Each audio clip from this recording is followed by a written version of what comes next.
So, welcome to the next edition of the Rare Business Podcast. With me today, I have Scott Moorehead and Ryan McCarty, who are co-founders of a new business called The Culture of Good, and also co-authors of a new book called Build a Culture of Good. So, hi Scott, hi Ryan, how you doing? Wonderful. How are you? I'm splendid, thank you. Very, very, very well. So, Scott and Ryan, could you, for the benefit of our listeners and readers, can you tell us a little bit about you and a bit about the sort of work that you do, just to give us a bit of background?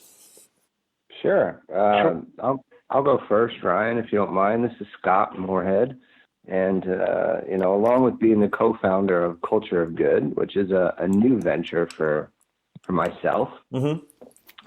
and launching the book How to Build a Culture of Good. I'm also the owner and CEO of a company called TCC, which is a wireless retailer for Verizon Wireless and Mm-hmm. has been for about 20 years. I've been the CEO of that business since 2008, which is the same time where I bought the organization. Mm-hmm. And we run and operate about 1,150 retail locations across 41 states and have a bit north of 3,000 employees. So, it's a business venture that keeps me busy, and Culture of Good is an offshoot of that. So, I come at Culture of Good not as an academic or a theorist, but as a practitioner. Fantastic. Yeah, and my background is before meeting Scott was in doing church and missional work. I actually became a pastor at 19 years old, Mm-hmm. full time, and so that was my background. Before meeting Scott, was all nonprofit work, and for the first 3 years after Scott brought me on to his company at TCC to lead this Culture of Good, what began as a movement in his company. I was bivocational, so I was living in both the non-profit and for-profit sectors for the first 3 years of the beginnings and creation of the Culture of Good at TCC. Okay, perfect. Now, we're talking about this. We've mentioned it already, but you have a book. It's recently out. It's called Build a Culture of Good: Unleash Results by Letting Your Employees Bring Their Soul to Work. Now, I mean, I really like the very idea of the book, but I mean, it'd be great if you can tell us a little bit more about the book and sort of how it came about, its central thesis, and so on and so forth, and who's it for? What's its kind of purpose? What is it? What do you aim to do with the book? Sure, I'll tackle that, and maybe Scott has some more perspective on it. So when word got out that the Culture of Good had impacted TCC's business, we started receiving calls from companies asking us to help them build a culture of good in their company as well. And we knew that in order to grow this movement, we needed to share the story Mm-hmm. of how it all came about, where Scott and I had met, kind of our backgrounds and how it was introduced at TCC, why it was introduced at TCC, and then its impact, and really being able to share what we had learned from our failures and successes as we were attempting to build a culture of good at his company. And so it kind of became a case study of how it worked at TCC and why it matters to other companies as well in terms of their success and growing their business, but also igniting positive change in the world. And so it's really for employees and employers who want their work to have a significant impact on the world through igniting and inspiring change and transformation in their employees and in their customers as well. So Mm-hmm. that's my perspective on how it came about. I don't know if Scott, if you want to add anything to that. Well, Ryan pretty much said it all in a broad stroke, and I'll add a little flavor that Culture of Good started as an employee engagement tool, Right.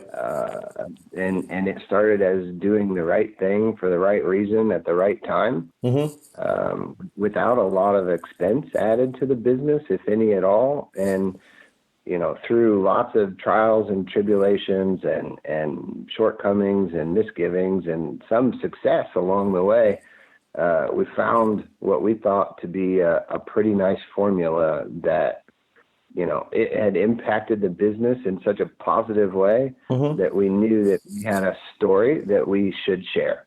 Okay. And so that story became the book, and our intentions with the book is to help other companies achieve the same positive results in their business, allowing their employees to have a better experience and pulling their customers closer to the business and for that entire company's cause.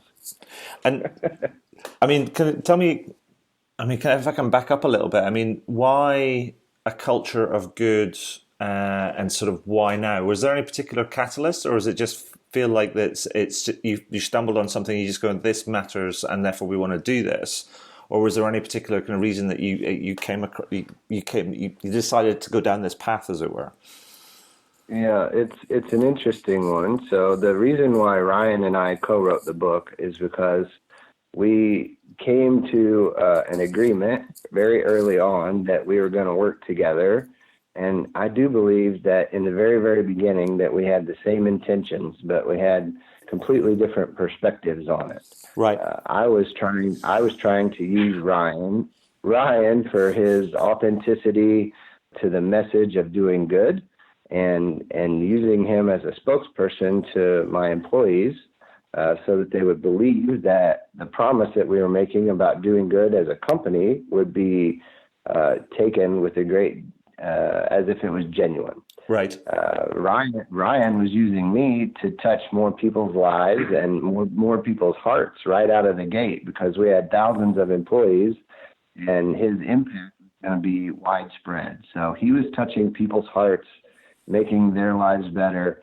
I was using Ryan for his authenticity and his genuine message, so that they would, my employees would more believe that this promise we were making would not go anywhere. That was the catalyst in the very, very beginning. We were trying to give employees a great deal of passion for their day, and Ryan gave a message about what equaling why in your life. And that was something that I was searching for my company and my employee mindset for quite some time. And so I saw out his engagement for free, because he was a pastor at a church. Right. And I said, man, what a better mentor. I don't have to pay him a dime. So Scott and I sat down over chips and salsa after a weekend engagement where I was speaking on your what equaling your why, and we sat over the chips and salsa, and the stories in the book Build a Culture of Good as well, which is, it's pretty funny because Scott was seeking out free advice, and he asked if I could offer anything or any advice to him in terms of how to create the kind of culture where employees were coming and loving their work and knowing why they do what they do every single day, and discovering meaningful, fulfilling work. And my advice was really simple to him. It wasn't free. It was hire me.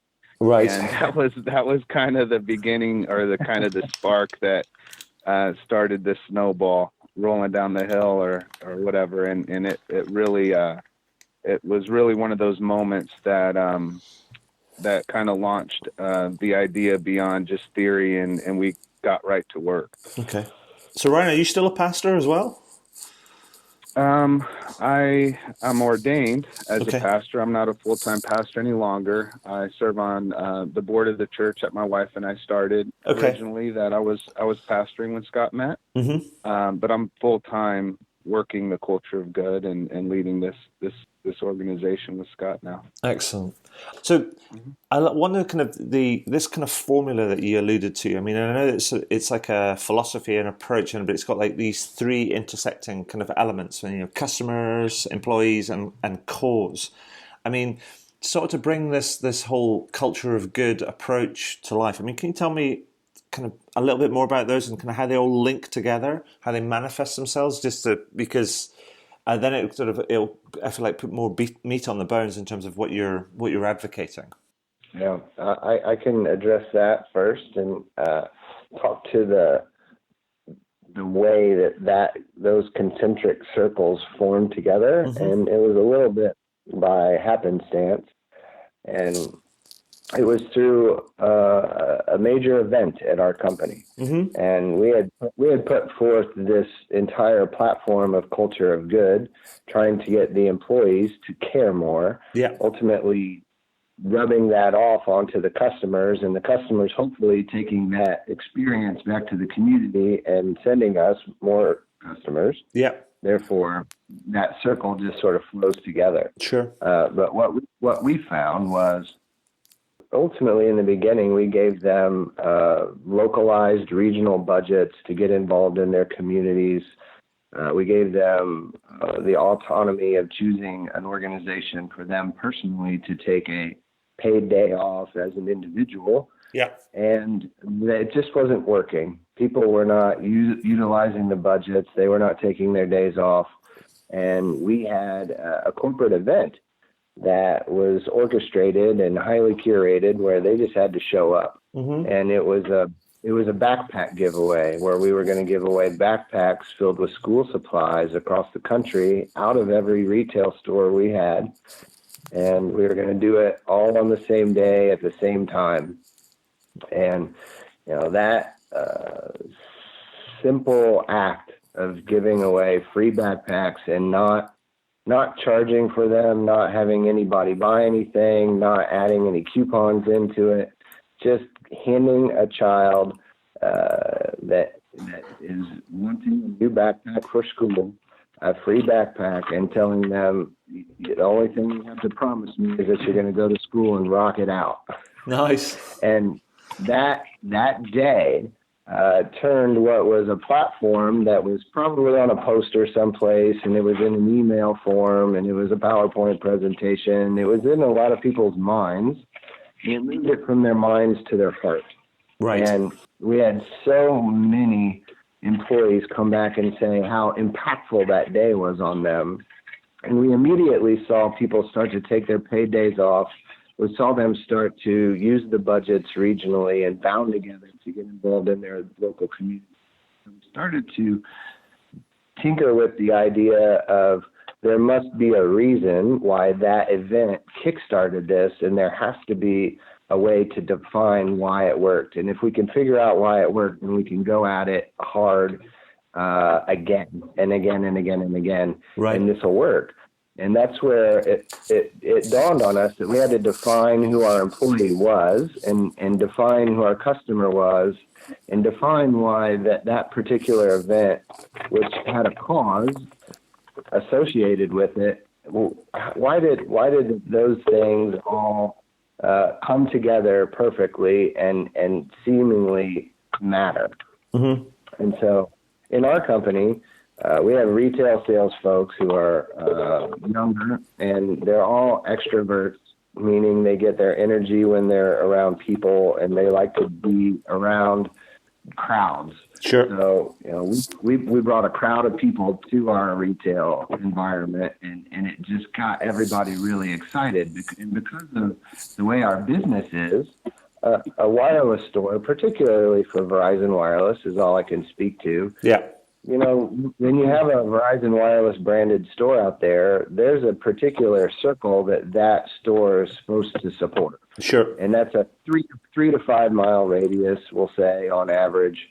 And that becomes your community. And so it made sense that we were going to reach out to that community, and that was who was going to be our base. And we needed to get involved with that community.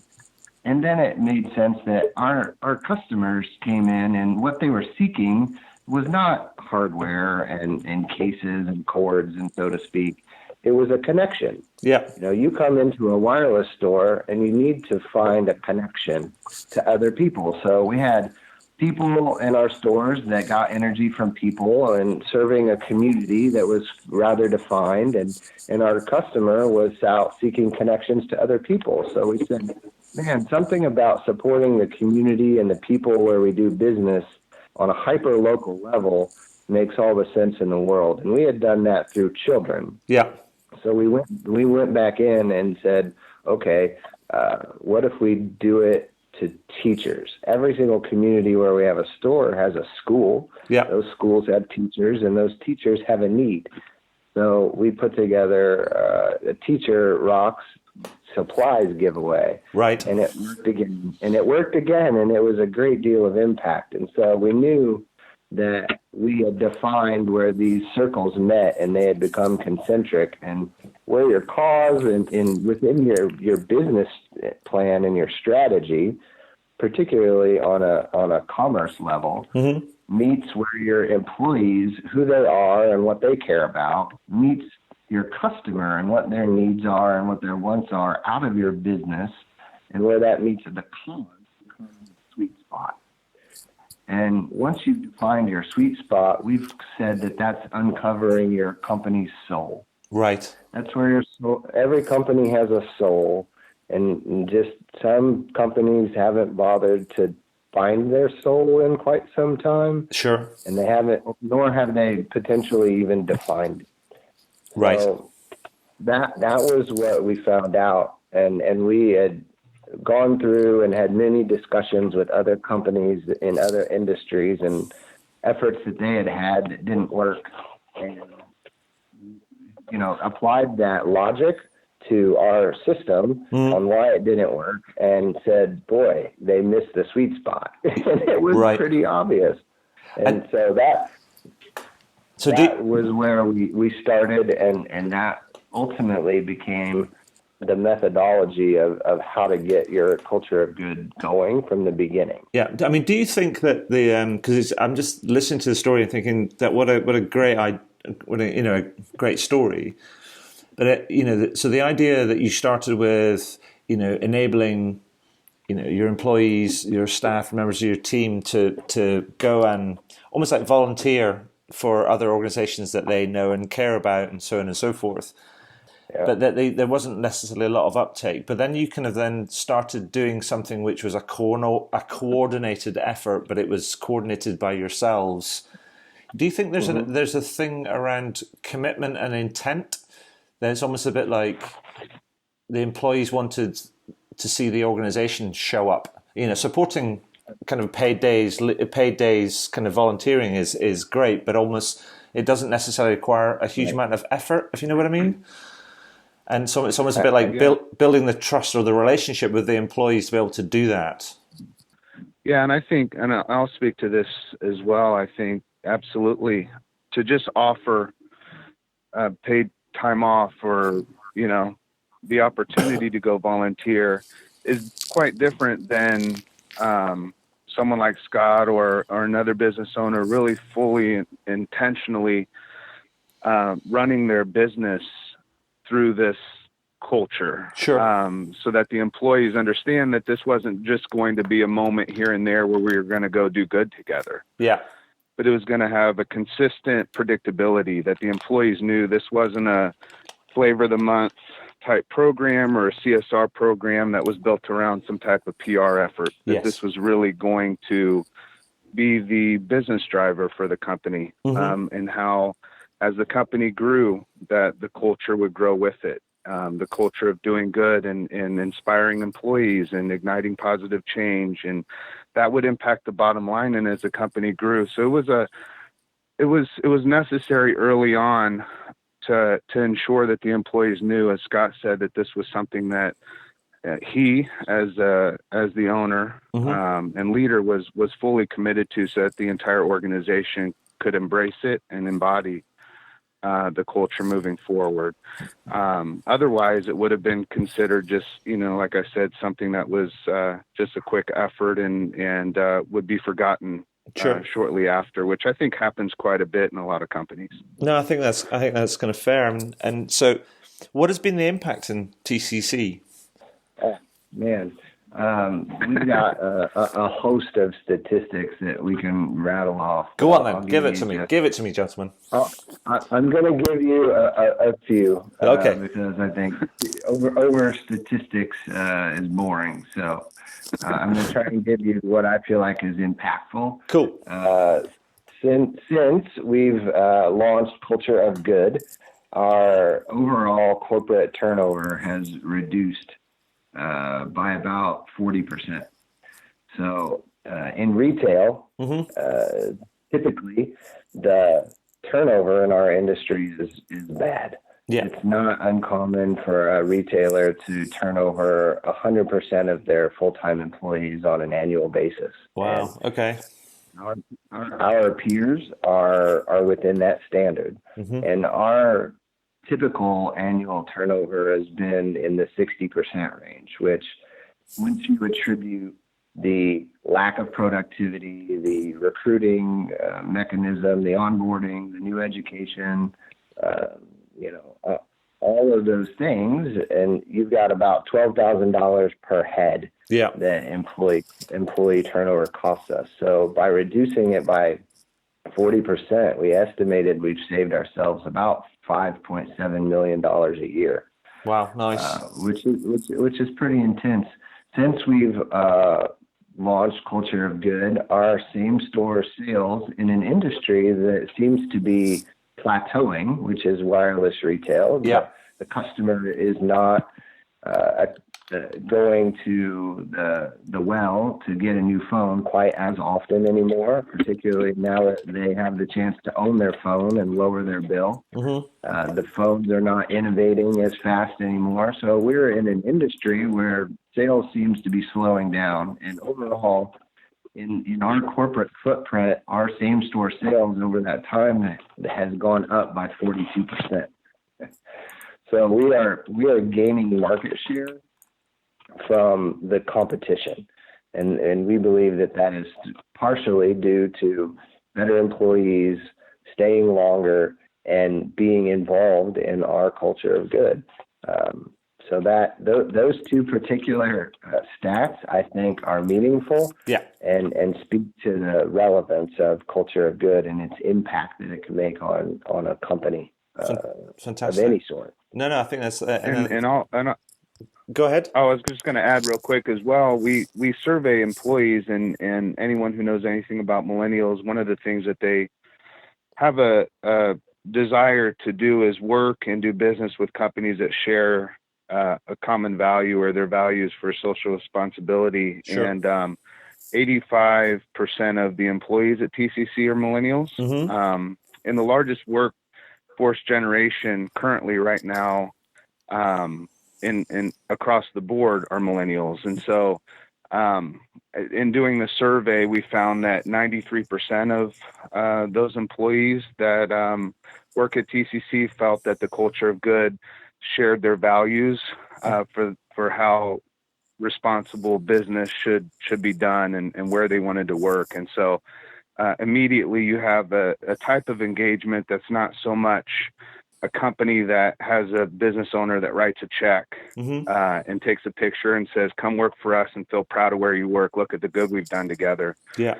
But rather, this is something that's shared, which is really unique because we're taking those big checks and we're ripping them up and we're giving the resource and the time and the ability and the permission for the employees actually to share this common value of going out and impacting the world and doing this good collectively. And so where there's that shared value, I think, is what makes the culture of good unique and speaks to why the type of impact that it's had on TCC has actually come about. Yeah.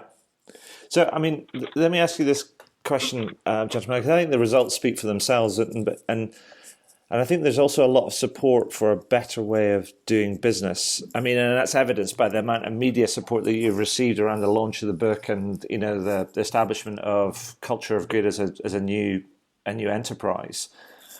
But I don't think we still see a lot of evidence that organizations are sort of transforming themselves, despite all that sort of broad support along the sort of the lines that you're advocating. I mean, what do you think is stopping many organizations sort of almost thinking about a better way of doing kind of business and building, say, a culture of good? That's an awesome question. I would answer that with a couple of different comments. So I think it's become extremely normal in our society, particularly here in the U.S. is what I can speak to. That you've got two extremes. You have the for-profit sector that the ultimate goal has been defined as returns to the shareholders, and we've gotten in this quarterly cadence where if you can't move the bar in a quarter, then it's just not acceptable. So you have to abandon any particular long-term idea in exchange for a short-term win. Right. And so that is in quite opposition to the nonprofit sector, who is governed by a certain set of rules by the governmental sector that says you can only have so much expense ratio, and then the people who are willing to donate to you get a chance to check out your expenses. And if you hire great talented people, which tend to cost a lot of money, then I'm not going to give to your cause. Right. So it's almost like they're set up to fail by a crappy standard. So you've got these two extremes that society has sort of sunk into the groove, and you can't. It's hard to live in the middle. Yeah. Which is where Ryan and I's story is about. You can be for profit and do good, and it can be good for your business, but it takes the unique set of circumstances that Ryan and I have in our backgrounds, and how we came to be, and the trials and tribulations we experienced in our life, where Ryan is 1,000% dedicated to making the world a better place and giving people a fullness in their heart.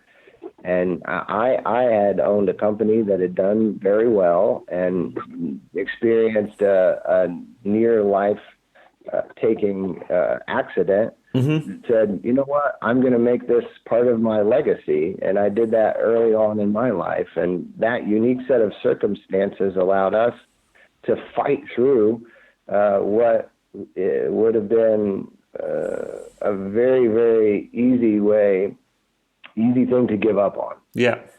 And finally taking 2 to 3 years to get this thing switched around, and figuring out, once we look back at it, what worked, and showing the results. Now you have a company that you can point to if you want to install your own culture of good and say, look, these guys did it. Here's what it looks like. We can define it from soup to nuts and show you what the vision is and make it make sense to people, and then they won't run away from it. And I think there's just a lack of companies that have that tenacity, and they give up for their short-term wins so that they can meet their quarterly objectives. Yes. And that's a safe place to be. And Ryan and I chose not to be safe. We chose to be unique. And we think that it's worked out for our favor. And now we choose to try and get people to emulate what we've done. Perfect. And I would say too, I mean, when we're talking to companies, it's not that companies don't have a heart to do good. No. It's commonplace anymore. What we have found is that companies are tackling their employee engagement, their customer management, and their CSR programs as three totally separate. I mean, you'd have them in totally different buildings if you could. Sure. Governed by different groups of people, rather than seeing those three things as very aligned and very purposeful for each other. And there's no real accountability between the three, and so there's no overlap. There's no connection between employee experience and the customer management, and the good that the company wants to do, if they do have the soul and they do have a heart to do. And we find companies that are just frustrated in the same way that Scott was initially, of giving and offering a lot of opportunity. And we know that millennials want to go out and change the world and do all this good. And then when you give them that opportunity, employees just aren't showing up for that stuff. They say it, but they're not showing up for it. And the biggest hurdle, I think, that companies, if they can identify, is the fact that those three ideas of a cause, customers, and employees should not be siloed off from one another. That if a company could bring those three things and align them, and create accountability between the three of those, that's really where we start seeing that sweet spot in the success of what we had. But it really does come down to taking that risk, and Scott was willing to take that risk, and from that saw wonderful results, and that's what we're trying to share. Fantastic. I mean, it strikes me that, I hear lots of stories and, have lots of experience of companies that have said, or we empower our employees, or we enable them to do such and so forth, and then get frustrated by when things don't happen. And it's almost a bit like sometimes when you want to encourage somebody to do something kind of new, sometimes you have to show them what that means, how to do that to get them started. It's almost like they have to learn how to be a different way. Yeah, I would say that for sure. I think the culture of good is more of a way of life for a company, rather than just insert this program and create this change. It really does require a level of commitment toward it, because there has to be that predictable cadence. There has to be ongoing culture building. There has to be management of it. And that's what we discovered as well, that it really takes everyone doing this in order for it to work. We define culture as what most of the people are doing most of the time. And if most of your leadership doesn't see the correlation or the connection between those three, the cause, the employees, and the customers, then it would fail. But when you start to see the connection between the three rather than siloed off, then that's where the sweet spot happens. Fantastic. Yeah, Adrian, I think you're totally right. And you've got employee days off and giving back, that enablement is happening in a lot of companies. And all the way on the other side, you've got, okay, we're going to get together and we're going to go to a soup kitchen, or we're going to go build a Habitat for Humanity house, and there's a big corporate event. There's nothing that ties it all together. The employees have to feel like they're doing something that matters, and you have to link it back into the business. Yeah, and it has to be tied together with something, so that every day when they come in, that promise that we're going to do more good is just present. Sure. And it has to be, it makes their bad days a little bit better, and it makes the good days just a little bit happier, because they know that they're showing up for a bigger reason. Yeah. And that promise has to be there. That's why that you can't let these things happen in silos. And that's why when we started with the autonomous personal days off, it didn't work. Yeah. And we didn't remove that and replace it with a big giant corporate event. We put it all together, and we got very, very lucky that we didn't do a big giant corporate event where we planted a bunch of trees, because it wouldn't have mattered to our employees as much as serving the communities where we did business. Sure. That just happened to be part of the definition. And, when we looked back, we just sort of, it was one of those moments where you're just very thankful for doing the right thing on accident. Yeah. No, well, that's great. It almost kind of feels like if you do something that is very, as you say, that's hyper local. So it's almost a bit like your employees get to feel like they're benefiting people that, one, they might know, or two, they might live next to, or just doing something positive in their local community. Then, well, that hyper local part, Adrian, worked for us. Yeah. But that doesn't have to be a part of every single instance of culture of good. No. Okay. But that just happened to work for you guys. Yeah. Okay. So, because it spoke to where TCC did business. Right. Okay. So it has to make sense to the core business of it spoke to the our organization. It spoke to our business model. Yeah. And, there's other companies where their business model is more international. Maybe it's more to do with healthcare. Maybe it's more to do with food service. And you could go through and try and define your own culture of good and where those concentric circles meet and find your own sweet spot. I don't want to give the indication that it has to be hyper local, because I don't believe that to be true. Okay. So if I was to ask you though, to say, if I've got some people that are either maybe reading kind of the highlights that I've written up after we've published this, or they're listening to this interview, and they're thinking, I like the sound of that. Where should I start? If I was to say to you, Scott and Ryan, kind of what would be your first kind of like bit of advice or first instruction to people that are listening to this saying and they want to get started on defining their own or building their own culture of good, what would you say to them? Well, the first step is always to go get chips and salsa. Yeah. Always. That's how it started for us, so that's the beginning. There's something very magical about chips and salsa. But secondly, it is I believe that the very first step is always to define what your sweet spot is. So, get in front of a big whiteboard with as big of a team as you can get and start to define who your employees are on every level. Define them and then boil that down to what the essence is. Right. Define who your customer base is and that essence. And then define what your business plan and your strategy is, and then find a cause that makes all of those things propel. Right. And if you can do that, and then start to build the long-term vision of what that could look like in the end state, then you've got something very, very special. And we've had many companies already say, you know what, that's the part that I think is very crucial, and that's the part that I want your help with. Right. And so as a shameless plug, Ryan and I have gotten pretty damn good at it. Well, I'll tell you what. I'll let you. I'll kind of ask you to pause there because I'm going to ask you to do the shameless plug at the very end. So just sorry, because we're getting close to the end. Yeah, no, we are getting close to the end. So I have two questions, but you've just kind of put the last one first. But I actually want to push it to the end because I want to leave it kind of so it's fresh in people's memories.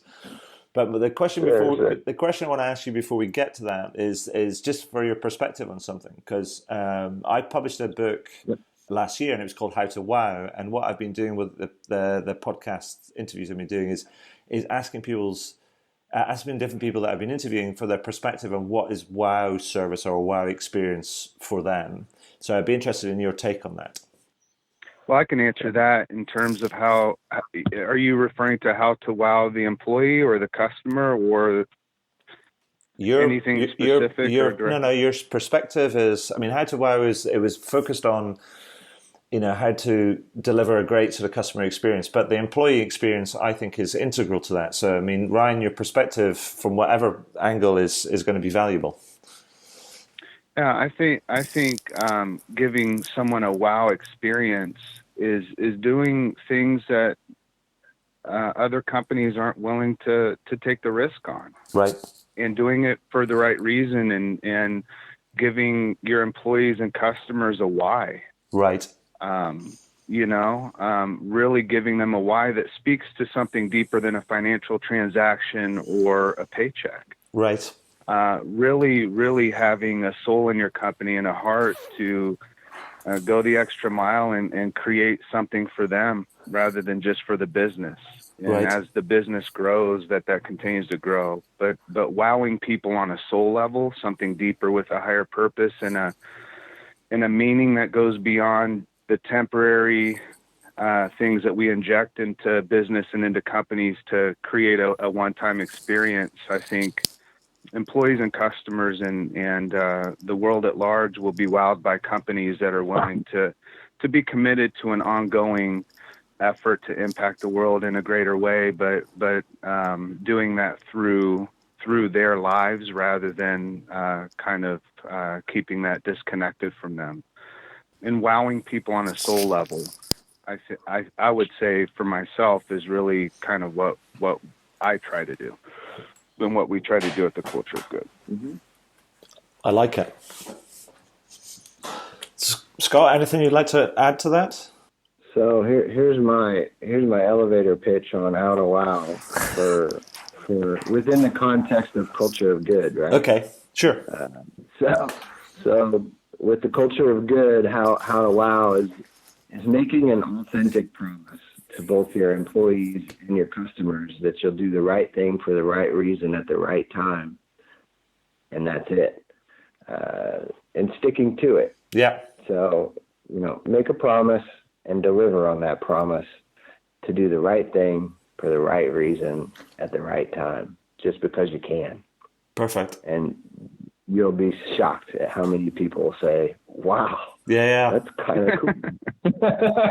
Yeah, it's really simple sort of stuff, but it's very, very powerful. Right. So, gentlemen, this brings me to my final question, and I think it's the one that you already know about, but I'm going to ask it to you anyway.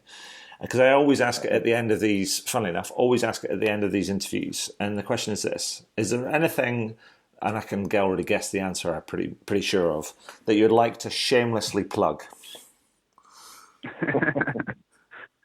Scott, you were already into that, so go for it. So if there's anything we can shamelessly plug, it's our ability to help people with their culture of good. I urge you to read our book, buy the book, read the book, and if culture of good strikes you, don't tinker with it and mess it up, because your employees will hate you for it. Don't attempt to make that promise and then take it back. And if you find yourself needing some help, go to www.cultureofgood.com and connect and reach out to Ryan and I and our team, and we'll help you make the best decision you'll ever make for your company. Perfect.